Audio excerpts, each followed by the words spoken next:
Donna here. Happy Monday to you. It's really been kind of a busy day, which is awesome. I love being busy, actually. And with that said, I wanted to talk a little bit today about time management. That's going to be my subject. My son just got back from the Boy Scout National Jamboree on Friday, really, really late. It was really just a wonderful experience for him, and I was very excited to see what kind of lessons that he learned. The number one lesson that he learned was it's not about the high adventure, it's not about the merit badges, it's about the people. And so he said that he really learned how to serve. And I am so, that's what it's really all about. And in order to do that, there's a certain amount of, you can't pour from an empty cup, if you've ever heard that statement. If you're not taking care of yourself, then there's nothing for you to share. That's the very first thing. It's like when you fly, when the masks drop down, they say, first you put the mask on yourself, and then you take care of anyone around you that needs help. Because you don't do anyone any good if you are not taking care of yourself. So I wanted to start off talking about time management. I was thinking late last night as I was deciding how I wanted my week to go, and I think that's an important place to start, is to make up your mind where you want your day to go. How do you want your day to look like? And I was I have a ton of things that I want to do. I mean, I have 22 things on my list for today that it's a little bit overwhelming sometimes. I mean, cleaning house is on the list, and I haven't made it there yet. There's so many things that I want to do, and so many things that I want to figure out, and so many places I kind of want to go, and that's just in my business. And then I've decided that I'm going to return to school and add to my education, and hopefully add to the value that I'm offering to my clients. And and I have all the stuff that I need to do to be a mom. And I've done this before, and I failed miserably. This time I felt like I had gotten a lot of things checked off my list, and a lot of things could be left till the next day. But I really spent a lot of time focusing on what my schedule was going to be like. Now, I have a lot to do, and I have a lot more that I want to do, and I keep laughing that, gee, if only I had a 48-hour day, I could get everything done. But let's be honest, if I had a 48-hour day, I'd still be complaining that there wasn't enough time. And that's just kind of the way I'm wired. I have so much that I want to do, and so much that I think is important to do, and so much attention that I want to give things, that it's just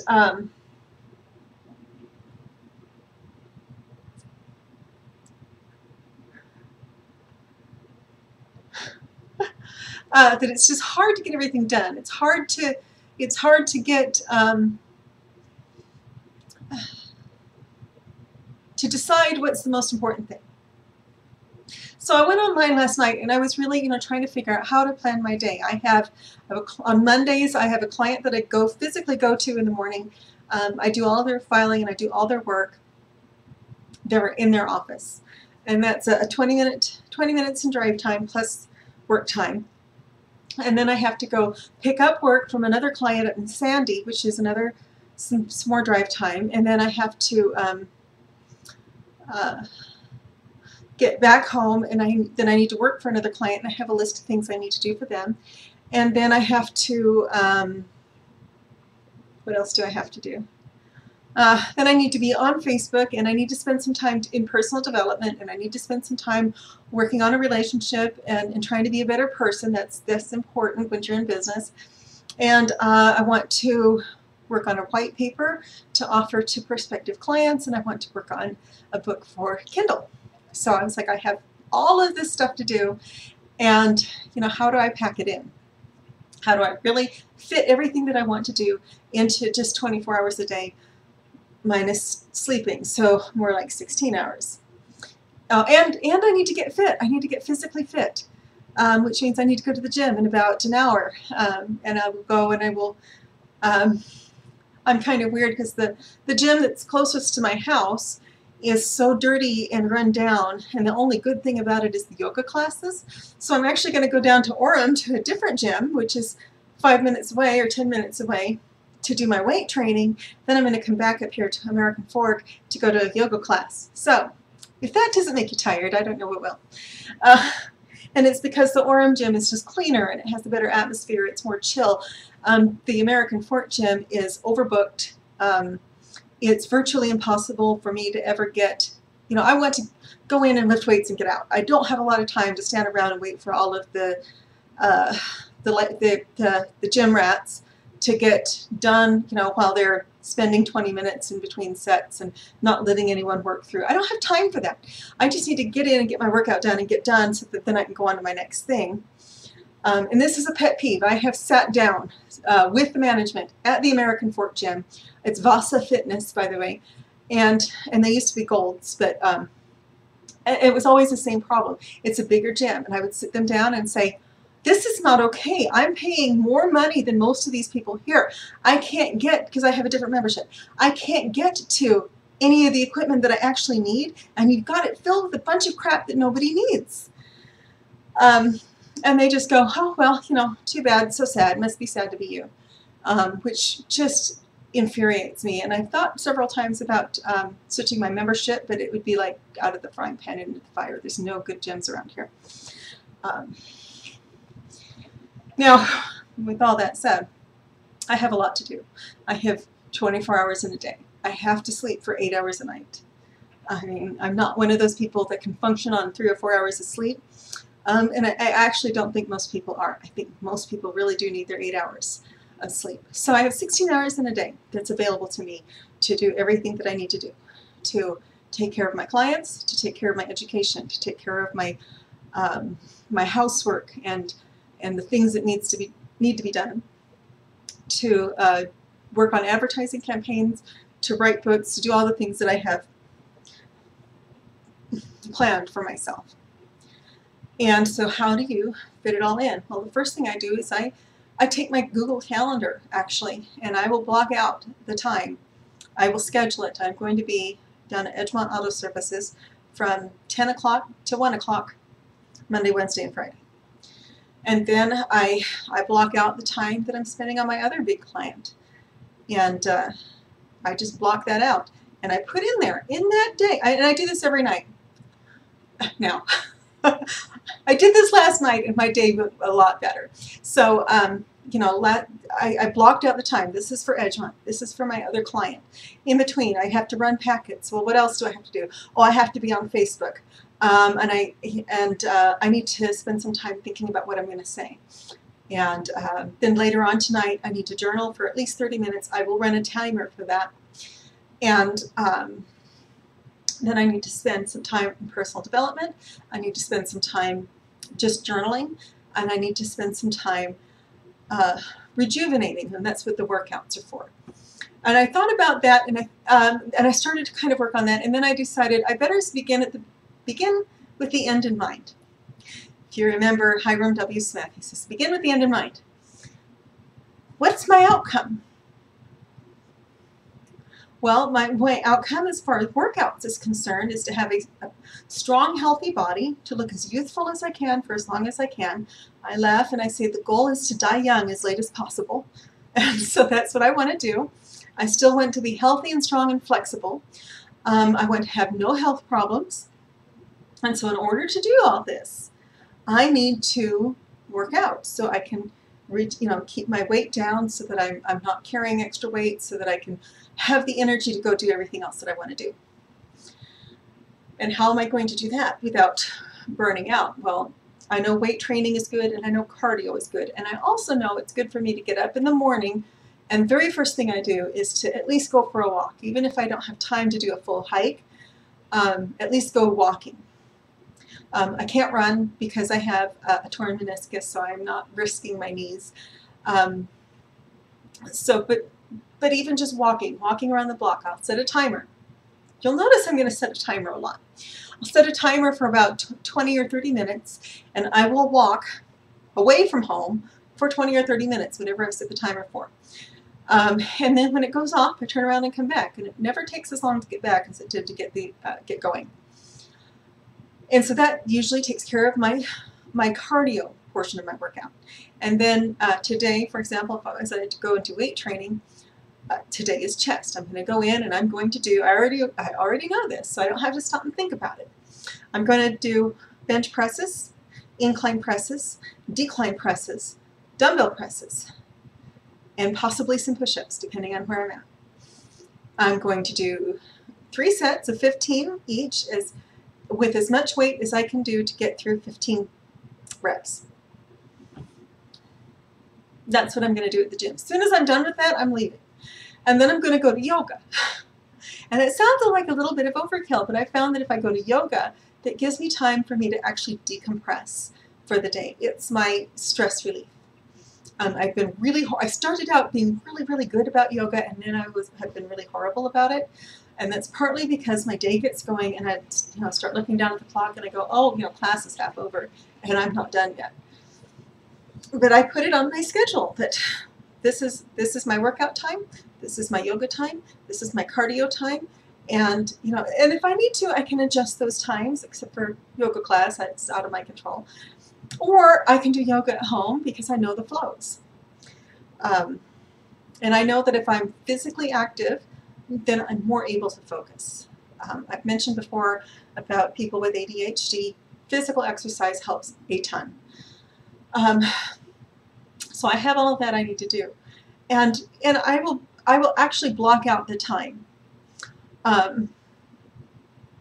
so that I can look and see, okay, this is when I'm going to spend 30 minutes working on my personal journal. That way I'm not trying to fit it in, because if I try to fit these important things in, they don't get done. It's called the time blocking method of time management. The other really big one that I like to use is called, eating the frog. You just eat it, swallow it down, and it's done. You don't have to worry about it anymore. I pick the thing that I absolutely have to get done that day. Absolutely have to. And that's what I do first. And then I can work on other stuff the rest of the day, knowing that I got the most important thing of the day done. I think it was Andrew Carnegie hired a young man to come in and teach him how to manage his time. We all have the same problem. We all have 86,400 seconds in a day. We need to use each one of those as productively as possible if we want to be financially successful. And what looks like productive is going to vary from person to person. When my kids were little, a productive day was actually one spent with my kids. And today, a productive day is one where I'm working and I'm studying and I'm growing my business and I'm doing videos and I'm working out. So whoever said that you get to rest as you get older is crazy, because my days have become actually more full. So we all have the same amount of time. All we need to do is decide how we want to use it. It's not unlike managing money, actually. It doesn't matter if you have a lot or a little. If you use it wisely, you can use it to increase your time. Now, I know Tim Ferriss has a book out called The 4-Hour Workweek, and I've never quite figured out how he could get everything done that he needed to do in 4 hours. I know he uses virtual assistants. I know he uses a lot of outsourced help. And yet I still can't figure out how he can possibly do what he says he does in 4 hours a week. It's got to take longer.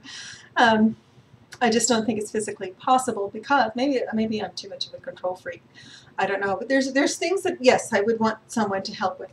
I'm lousy at graphic design, for example. It would take me hours to do a simple postcard. I still don't have a logo for my business because I just can't. Even picking someone to do a logo is just overwhelming. Much less trying to figure out what I want that to look like. Excuse me. That's something I'm terrible at. I could possibly be good at it if I put my mind to it, but that's not really where my talents lie, and so that's something I want to outsource. There have been times when I've actually outsourced some of the bookkeeping, and depending on how much time I have to train at the beginning, that can be very helpful in the end. But if I don't invest the time to train people at the beginning, then the end is going to be really awful. So it's just something I have learned over the years. So I've got to get my bookkeepers to do the same job that I would do if I could do it. And then I can audit their books and make sure everything looks good. Yeah, so there's some things I can delegate, and there are some things I just can't. I've mentioned before some of the things that I cannot delegate. I cannot delegate my relationships with my siblings. And I have a lot of siblings, so they're important to me, all of them, even the ornery one. I cannot delegate my relationship with my parents. Just got off the phone with my mom, and there's no way that I can tell my kids, oh, go build a relationship with grandma for me. It just doesn't work that way. I could delegate cleaning house. It's something I would love to delegate. So that's something that kind of gets put at the bottom of the list. If there's something that, that's usually the first thing I put off. I probably should delegate cleaning my house to an outside service. And that's one of the things that I really think, if you're a woman, especially, and you're trying to manage your days, but if you have a job and you are doing reasonably well financially, and the one thing that's bugging you is cleaning your house, hire someone to do it.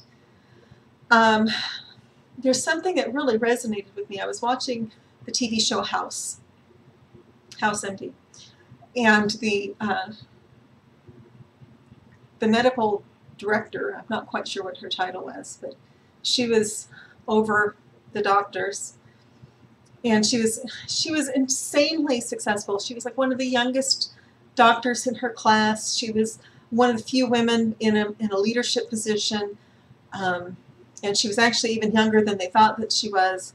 And she adopted a baby, and ended up sitting in her house with a mess everywhere. And one of the male doctors came to see her, and he said, "You're crazy. You cannot do it all." And she said, "Well, I have to be, twice as good as a man to be considered half as good." And he said, "Oh, you don't understand. A man would hire someone to come in and clean the house. And if you were a man, you would have a cleaning lady and a nanny and a secretary and an assistant, and that's how you would do it. You cannot do it all." And that kind of resonated with me. I really want to do it all. I really like to be busy. I'd like to have a lot to do. I like to feel like I'm important. I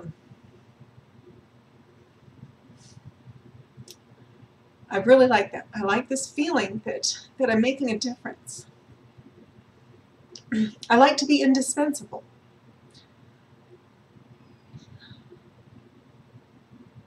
And, it's been kind of a challenge to realize that in order for me to do what I really want to do, I have to let go of some of the drudge work that I've been kind of clinging to. I have to let someone else come in and clean. I have to recognize, and this is a little bit easier because this is how I've raised my kids. I have to recognize that my kids are their own person. They're 14 and 16. The 14-year-old has been gone for 15 days without his mom or his dad. He knows how to take care of himself. In fact, he is an assistant patrol leader, so he knows how to take care of himself and a whole bunch of other boys. He knows how to get to where he needs to be, when he needs to be there. He knows to let people know where he's going to be. When he was in Washington, D.C., my youngest sister lives there, and she had told him she wanted to see him. She was very, really, really hammered it in to me and to him. "I want to see Jared. I want to see Jared." And so I told him, "You make sure you call your Aunt Danielle while you're in Washington, D.C. She wants to see you. She will come downtown to see you." And so he did. I mean, he would call her and say, "Okay, Aunt Danielle, we're at the Lincoln Memorial. And when we leave, I'm going to tell you where we're going." "Okay, we're leaving the Lincoln Memorial and we're going to the Jefferson Memorial." "Okay, we're leaving the Jefferson Memorial, we're going to the Washington Memorial." "Okay, we're going from here to this other place." And maybe he would do that until she caught up with him. And then she said, well, I want to take you out to lunch. And he said, oh, no, I can't do that. I'm responsible for all of these other boys, and they need me here. But you can come with us. And I thought, now that's leadership. You know, to be able to say no to something. I mean, he wanted to go with her, but he had to tell her no because, one, his leaders wouldn't have liked that. Two, there's too deep leadership. He would have needed to take someone with him. And three, his patrol needed him where he was. And he was very clear with her that it wasn't that he didn't want to spend time with her, he did, but he was needed where he was. And so she could either fit in where he was or, you know, kind of choose out.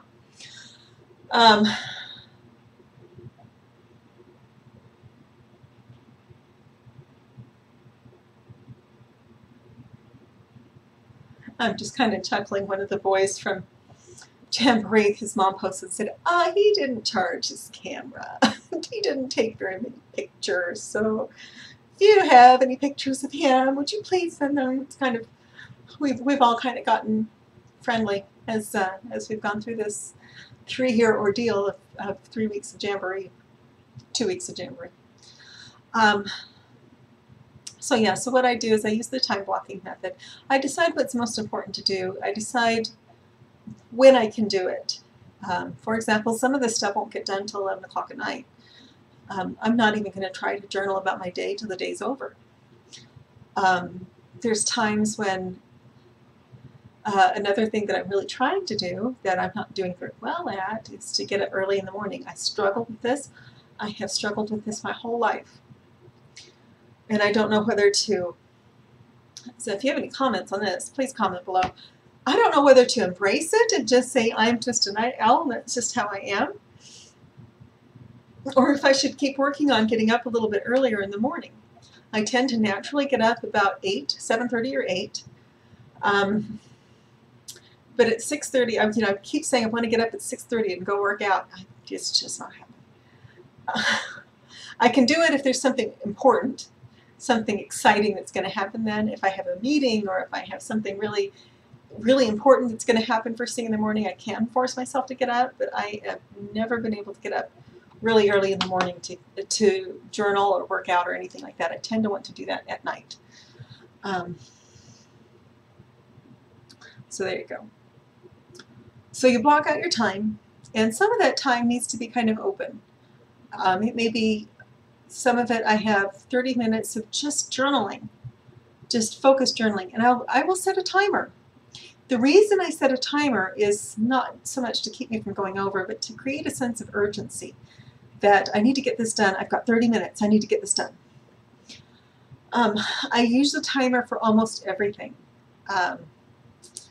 I will set a timer for 15 minutes to go clean if I'm cleaning house, because you can do anything in 15 minutes. I will set a timer for 20 minutes or 30 minutes to work on writing for my business. I will set timers to kind of create a sense of urgency that I need to be focused for this length of time. And then I get a break from being focused for 5 minutes where I can just kind of sit back and let my mind rest. So basically what I do is I schedule my whole day. I have everything blocked out so that I know what I'm supposed to be doing and when. Even to 30 minutes of getting ready for bed. Which is probably a little bit overboard, but I have a very difficult time. I'm trying to create some routines. It's not so much that I have a difficult time. I'm trying to create new routines, and if I have these reminders coming up on my phone, then I'll remember to do them. And I don't. One of the things I used to do is I used to create recurring tasks or recurring events, so that I'm going to go hiking at 7 o'clock in the morning every single day. And sometimes it just doesn't work. So as I sit down to plan my day, I've taken all the recurring things off of my calendar. And I sit down and I go, okay, my first appointment of the day is at 9 o'clock. Do I want to work out before then, or do I want to work out at the end of the day? And I can kind of sit and plan this a little bit more thoughtfully. And then I stop and I think about, myself. If I get up and I'm active first thing in the morning, it helps. So I know when I get up in the morning, I need to go for a walk. Even if it's just a 20-minute walk around the block, I need to get out in the sunshine and I need to get some vitamin D going and I need to kind of activate my brain. It helps. And then when I get back, that's when I can have my morning caffeine. I take it in the form of Diet Coke. And then, then I know it takes me about an hour, more or less, sometimes less, to shower and shampoo and brush my teeth and put on my makeup and do all the things that I need to do. So I will block that. I will build that into the schedule that, okay, at this time I'm going to do this. This time I'm going to go for a walk around the block. That's all I'm going to have time to do in the morning. I'm going to walk for 30 minutes. And then I'm going to come home and I'm going to get ready for work. It's going to take an hour. And then work starts at 9 o'clock. And then I'm going to work until noon. And then, and then I have a lunch meeting. And I'm going to allow an hour for that. So that's from noon to 1. At 1 o'clock, I need to be back at my desk, and these are the things I need to be working on. And that will take up my time until 5. Well, at 5 o'clock, I have, if I need to take my daughter to work, I put that on the calendar. That's going to take at least 40 minutes. If I need to make phone calls, I put that on the calendar. I find a time where maybe I'm driving around town. Maybe I'm out running errands, and that's a really good time for me to make phone calls. If I don't have to take notes, that's a good time for me to make phone calls, like to my sisters, or to my brothers, or to my parents, or to my friends, to kind of catch up. If I need to spend time with a friend, I will, I'll try to coordinate our schedules, and I can put that on the schedule so that nothing interferes with that. And the whole point of this is not to regiment my day. My days are pretty full. It's just to make sure that the things that are really important get done first, and that the things that are less important but still important get done eventually. Some of this comes from Anthony Robbins. Some of this comes from Howard W. Smith. Hiram W. Smith, 7 Habits of Highly Effective People.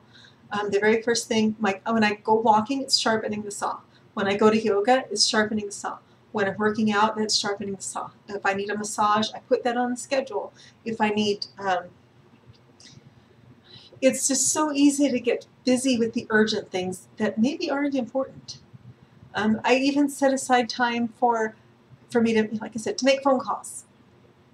And there's times when I expect interruptions, and there's times when I will actually turn off my ringer so that I can work without interruptions.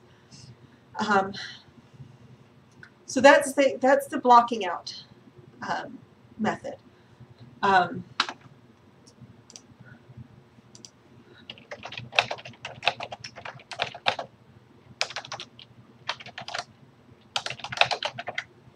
And I'm going to show you really quick what that looks like, so you kind of have an idea what I'm talking about.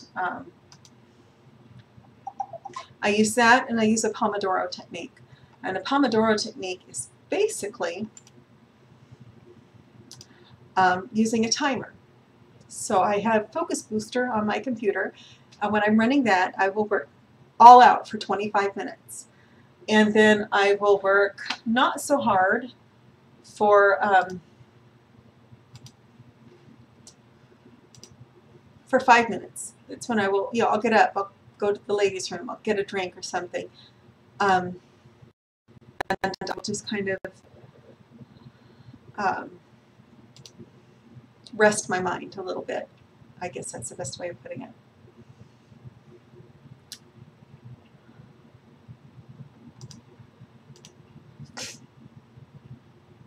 So this is kind of what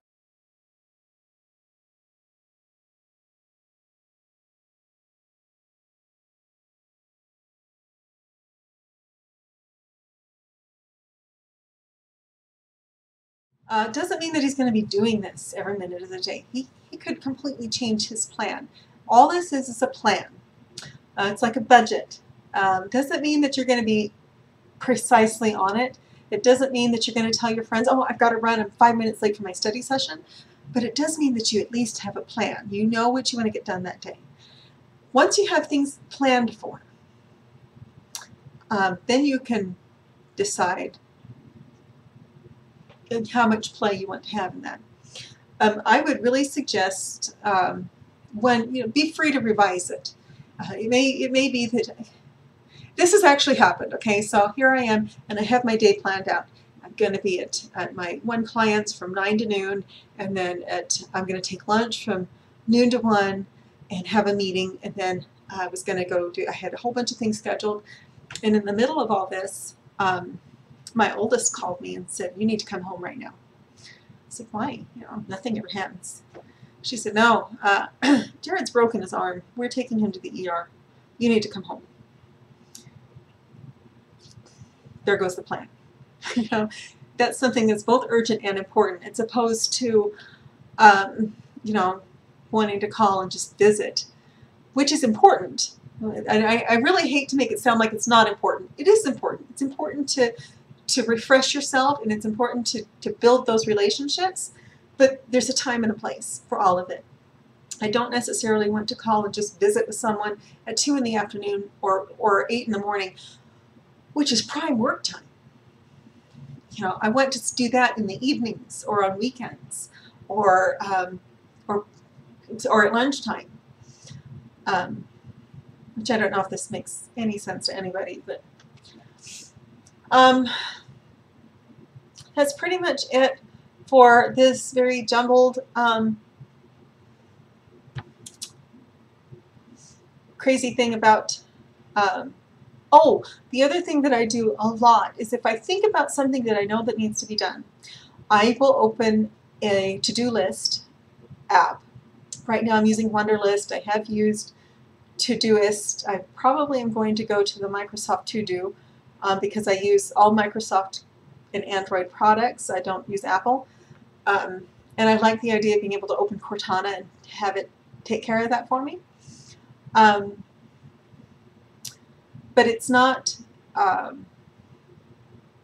it's one of those things, if I can get it out of my brain and into some place where I will see it. And then I actually have it built into my day that at 9 o'clock in the morning, I'm opening Wunderlist to see what's on my plate for the day. And at the end of the day, I'm rescheduling things. If I didn't get to them on Monday, I need to do them on Tuesday, and I need to figure out which is most important. I may go back to Todoist. I'm not quite sure, but you do need to schedule your day, especially if you are a student or an entrepreneur. And if you think about it, as you plan your day, you're planning your focus. That's why I talked a little bit about outcomes. If you know what it is that you're after, then, and why?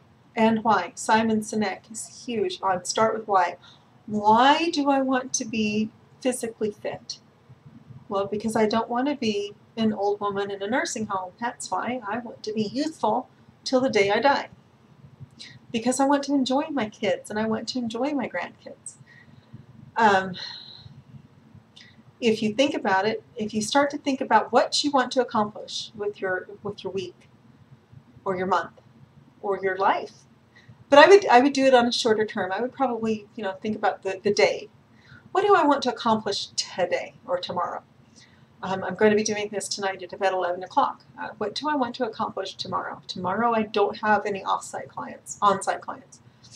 What do I want to accomplish? Well, I want to sign 2 new clients.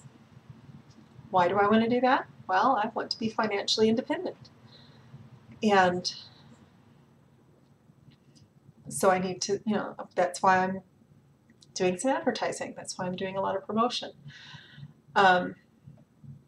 You can think about putting on some non-distracting music. I can't listen to anything with lyrics when I'm working because the lyrics will get me distracted. I'll start thinking about what they're saying and not thinking about what I'm actually doing. But whatever works for you. So you want to kind of assign that time, maybe every 2 hours or maybe just once an hour. Assign what you're going to be doing for that time.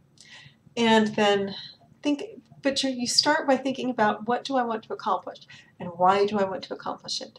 What are my outcomes?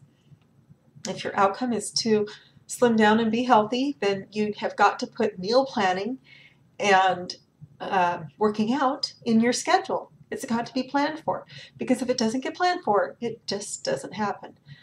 And I tell my kids that all the time. If it's not on the calendar, I probably forgot. And then you need to kind of, at some point, at least in the week, block out some time for just thinking. That's what my yoga class is for. That's what my workouts are for. Because I don't have to think very hard for those. And actually for yoga, I'm not supposed to think. I'm supposed to be breathing. I always kind of chuckle at the people that say,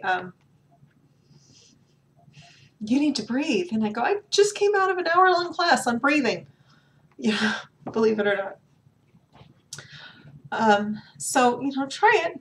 Let me know how it works for you. It seems to be working pretty good for me so far, but I will keep you posted on how that is. And I will talk to you tomorrow. Have a wonderful evening.